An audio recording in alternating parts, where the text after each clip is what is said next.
I've just taken the bridges out, so you're not going to see them in place. This is just a quick update of progress. Mostly tracks in place.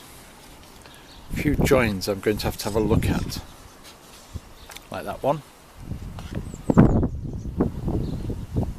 And we've got two main lines, passing loops, mostly second-hand track,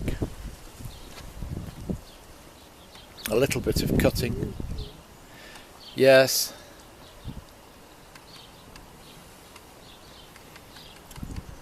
and then round the corner a bit of a gap to fill there, and some sorting out to do here and relaying of this stuff so that it all runs better. Oh, and this flexible track is a nightmare to bend and keep bent. It's not.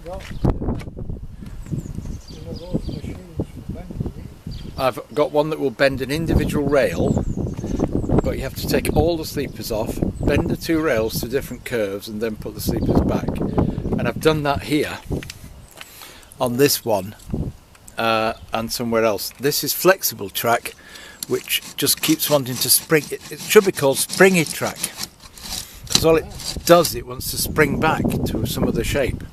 Must be screwed down. It's got to be fixed firmly. That is bent rail. The bent rail keeps its curve. The flexible track goes all over the place, and then I end up with